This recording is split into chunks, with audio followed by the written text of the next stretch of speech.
Assalamualaikum warahmatullahi wabarakatuh. Oke teman-teman, bertemu lagi dengan channel kita ya, channel tutorial Bung Dars. Channel ini membahas tentang data online dan data offline, serta informasi terkini yang sedang booming. Baiklah teman-teman, dimanapun Anda berada, pada kesempatan kali ini kami akan memberikan sebuah video tutorial kembali.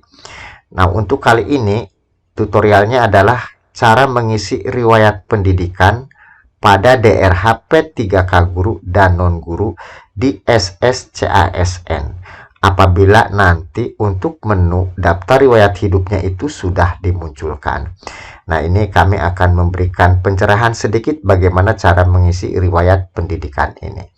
Baiklah teman-teman, kita langsung saja ke pembahasan. Kita masuk ke sini ya. Ini kami ambilkan dari buku panduan dari BKN, ini resmi sekali. Ini kami ambilkan dari buku petunjuk teknis pengisian daftar riwayat hidup CASN 2021. Nah, untuk buku petunjuk teknis ini nanti akan kami masukkan di deskripsi video ini gitu ya. Tidak usah khawatir, silakan nanti teman-teman bisa mendownloadnya. Oke teman-teman, kita langsung ke pembahasan.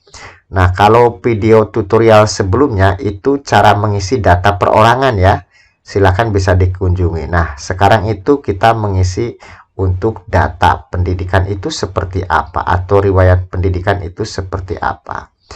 Kita cari dulu coba untuk riwayat pendidikan. Nah, oke. Coba kita perbesar dulu ya, teman-teman. Langkah kedua adalah pengisian riwayat pendidikan. Nah, pada kolom ini peserta dapat mengisikan riwayat pendidikan dan riwayat kursus. Pendidikan yang digunakan saat melamar formasi jabatan telah otomatis muncul, tetapi dapat diubah untuk dilengkapi kolom-kolom yang masih kosong. Nah, ini petunjuknya. Baiklah teman-teman, kita langsung action saja. Nah, di sini nanti di SSCASN itu akan muncul yang namanya DRH teman-teman ya. Kurang lebihnya nanti akan seperti ini. Kalau kita masuk di riwayat pendidikan, nanti kita akan mengerjakan seperti ini. Kita klik di sini ya, ada menu tambah pendidikan. Nanti secara otomatis itu akan muncul seperti ini teman-teman ya. Akan muncul seperti ini. Nah, tentunya sebelum kita mengisi ini, kita harus mengetahui bagaimana cara mengisinya. Nah, ini sudah ada petunjuknya di sini. Silakan nanti bisa dipelajari ya teman-teman semuanya. Nah, untuk diketahui bahwa peserta tidak dapat menambah pendidikan lain yang setingkat dengan pendidikan yang digunakan untuk melamar atau pendidikan yang setingkat lebih tinggi. Ini artinya apa? Contoh gini ya, di sini ada keterangannya. Misal pendidikan yang digunakan untuk melamar adalah S1 Sistem Informasi. Lalu peserta ingin menambahkan pendidikan S2-nya. Penambahan akan gagal karena S2 adalah setingkat lebih tinggi dari S1. Jika peserta memiliki 2 degresi S1 lalu ingin menambahkan pendidikan misalnya S1 manajemen, maka akan gagal juga di input karena tingkat pendidikannya setingkat dengan S1 sistem informasi yang digunakan untuk melamar. Jadi intinya seperti ini teman-teman pengisiannya nanti ya. Untuk yang S1 umpamanya itu melamar P3K-nya itu menggunakan ijazah S1 PGSD. Nah, ini walaupun teman-teman itu mempunyai ijazah S2 itu tidak bisa dimasukkan. Karena memang yang pakai pendaftaran itu kan S1 PGSD. Contoh lagi umpamanya teman-teman punya ijazah atau pernah kuliah S1 apalah umpamanya S1 manajemen. Nah, S1 itu kan setingkat, itu juga tidak bisa ditambahkan. Jadi khusus untuk S1, ini yang bisa ditambahkan adalah S1 pada waktu melamar formasi gitu. Ini bisa diinputkan di sini. Nah, silakan untuk pengisiannya nanti, untuk tingkat pendidikan ini tinggal klik tanda panah di sini ya teman-teman. Dipilih nanti S1 sarjana gitu. Nanti pilihannya kurang lebih seperti itu. Lalu untuk jurusan. Untuk jurusan ini prodi ya, program studi yang tertera di ijazah. Jadi ini harus sesuai dengan yang di ijazah. Lalu nama sekolah atau perguruan tinggi. Ini juga sesuai yang tertera di ijazah nama perguruan tingginya. Intinya seperti itu gitu ya. Nah, ini yang tanda bintang seperti ini artinya wajib untuk diisi teman-teman. Nah, lalu gelar depan. Bila tidak memiliki gelar depan, itu diberi strip di sini teman-teman ya. Jangan dikosongkan, diberi strip. Nah, lalu untuk gelar belakang, umpamanya SPD gitu, disesuaikan yang tertera di ijazah. Nah, contoh di sini umpamanya Skom, S.com. Kalau SPD itu kan S titik, P-nya besar, D kecil, lalu titik. Intinya untuk nama dan gelar itu disesuaikan dengan yang ada di ijazah. Intinya di ijazah lah, disamakan. Lalu akreditasi perguruan ini apa gitu ya. Nah, lalu tempat. Ini tempat juga, ini yang sesuai dengan di ijazah. Isi dengan nama kota atau negara. Nanti tinggal dipilih gitu ya. Kotanya kota mana gitu. Disesuaikan dengan di ijazah. Lalu nomor ijazah masukkan, tanggal ijazahnya juga dimasukkan. Nama pejabat penandatangan ijazah. Nah, itu yang tanda tangan di ijazahnya itu siapa? Nanti bisa dimasukkan. Nah, ini yang tanda bintang seperti ini artinya wajib diisi. Nah, ini aplikasinya seperti ini ya, teman-teman. Nah, seperti ini. Nanti kurang lebihnya itu seperti ini. Nah, penjabarannya ya. Untuk S1-nya tuh ya, seperti ini. Gitu. Kurang lebihnya nanti seperti ini. Kita kembali lagi ke sini. Nah, ini baru S1. Di sini juga ada ketentuan. Kita bisa menambahkan pendidikan dasar, pendidikan menengah, dan atas.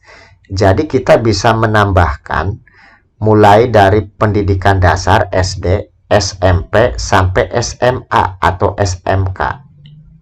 Nah, contoh ini. Umpamanya nanti kita ingin menambahkan pendidikan, kita tinggal mengklik di sini lagi ya. Kita tambah pendidikan. Lalu tadi mengisi seperti itu. Kalau sudah S1 gitu ya, lalu kita isi lagi dari mulai SD, SMP, SMA. Nanti oleh sistem akan diurutkan sendiri gitu ya. Kita tinggal klik tambah. Umpamanya mau menambahkan sekolah dasar. Nah, kita kembali ke sini.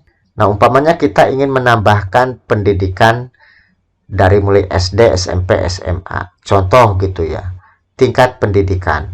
Kalau kita ingin menambahkan SD, kita pilih SD di sini. Kalau kita ingin menambahkan SMP, kita ya SMP. SMA juga ya sama ya. Intinya klik tambah pendidikan. Selesaikan dulu yang SD-nya. Kalau sudah semua, simpan. Setelah itu kalau SD sudah, kita klik tambah lagi di aplikasinya ya. Lalu kita selesaikan yang SMP-nya. Kalau sudah, kita simpan. Kalau SD, SMP sudah, kita masukkan yang SMA. Tambah pendidikan lagi. Kita selesaikan yang SMA ya. Kita selesaikan yang SMA. Kita simpan lagi. Seperti itu pengisiannya teman-teman. Jadi di sini silakan umpamanya ini SD dulu ya. Tingkat pendidikan kita pilih SD. Lalu jurusannya kita pilih SD. Karena ini sama dengan di atas ya. Ini petunjuknya seperti itu. Lalu nama sekolah. Nama SD-nya itu apa? Umpamanya SD negeri apa gitu ya. Tinggal ditulis. Akreditasinya SD itu waktu teman-teman lulus itu akreditasinya akreditasi apa. Nah, ini yang ada bintangnya ini wajib diisi gitu ya, wajib diisi. Kalau tidak tahu nama akreditasinya ya isi saja dengan strip kalau bisa gitu ya. Tapi kalau bisa itu ya diisi sajalah. Tempat ini tempat disesuaikan dengan yang tertera di ijazah tentunya. Nomor ijazah juga dimasukkan, tanggal ijazah dimasukkan. Nama pejabat penandatangan ijazah. Namanya dituliskan. Untuk SD, SMP, SMA biasanya ini nama kepala sekolahnya dituliskan. Begitupun untuk SMP gitu ya, sama. Di sini kita pilih SLTP, kalau tersedia SLTP, kalau tersedia SMP ya dipilih SMP. Lalu ini samakan dengan yang di atas. Ini jurusannya gitu ya. Nama sekolah ya SMP gitu, SMP mana lah, SMP negeri mana gitu. Akreditasi tempat, nomor ijazah, tanggal ijazah, kepala sekolahnya ya dituliskan. Nah, lalu untuk SMA umpamanya kita pilih ya SMA. Jurusannya umpamanya IPA ya IPA, IPS ya IPS, bahasa ya bahasa. Kalau untuk SMA gitu. Atau bisa disamakan dengan di atasnya. Begitupun ke bawah, pengisiannya hampir sama dengan SD dan SMP. Kalau sudah semua, klik simpan gitu ya. Nah, di sini ada petunjuknya teman-teman ya. Ada petunjuknya, silakan nanti bisa dibaca sendiri. Isilah riwayat pendidikan dengan riwayat pendidikan formal mulai dari SD gitu ya. Lalu apa namanya, SLTP juga dimasukkan, SMA, SMK ini dimasukkan, namanya juga riwayat pendidikan, makanya harus dimasukkan semua gitu ya. Kalau sudah itu klik lanjutkan. Ini petunjuknya seperti ini. Nah, lalu kalau sudah pendidikan itu kursus, umpamanya punya pendidikan kursus atau riwayat kursus, silahkan klik tambah di aplikasinya nanti ya, dimana untuk tambahan kursus. Nah, di sini nih ya. Nah, di sini kita tinggal klik tambah kursus, nanti pengisiannya itu seperti ini. Nah, seperti ini ya. Umpamanya tidak pernah kursus sama sekali, ya tidak usah klik tambah kursus, tidak usah ya, tidak usah. Kalau sudah semua, kita klik simpan. Nah, nanti hasil dari penginputan ini di SSCASN itu hasilnya seperti ini teman-teman. Coba kita lihat ke bawah. Nah, akan seperti ini hasilnya nanti printoutnya itu ya. Ini untuk pendidikan nanti akan seperti ini. Tingkatnya itu ya. Dari mulai SD, SMP, SMA gitu ya, S1. Nanti akan urut sendiri oleh sistem. Nah, ini hasilnya seperti ini nanti yang hasil pengisian tadi. Ini juga kan dari buku petunjuknya ya. Ini akan seperti ini teman-teman. Nantinya printoutnya itu ya. Nah, seperti ini printoutnya gitu. Ini juga sama, kami sudah meringkaskan gitu ya. Ini sama dari situ. Ini untuk petunjuk teman-teman kami di sekolah kami gitu ya. Supaya nanti tinggal menginputkan, tinggal mengcopy paste gitu ya ke aplikasi SSCASN. Kalau sudah dibuatkan di Word, ini tinggal copy paste saja. Nah, ini hasilnya akan seperti ini ya teman-teman semuanya. Nanti kalau sudah mengisi daftar riwayat pendidikan itu seperti ini nanti di printoutnya. Oke, baiklah teman-teman, itu saja yang perlu kami sampaikan pada kesempatan kali ini, membahas tentang cara mengisi riwayat pendidikan pada DRH P3K guru dan non-guru di SSCASN nanti jika menu daftar riwayat hidupnya itu sudah muncul. Mudah-mudahan apa yang kami sampaikan bisa bermanfaat buat teman-teman semuanya. Kami ucapkan terima kasih yang sudah mengunjungi channel kami. Kami juga mengucapkan terima kasih yang sudah mau menonton setiap video kami. Jangan lupa teman-teman untuk like dan subscribe channel kami. Serta aktifkan notifikasi loncengnya supaya bisa mengikuti terus informasi dari channel kami. Serta bisa di-share kalau memang informasi yang kami berikan ini bisa bermanfaat. Selamat mengikuti tutorial dan informasi selanjutnya dari channel kami. Terima kasih atas perhatiannya. Wassalamualaikum warahmatullahi wabarakatuh.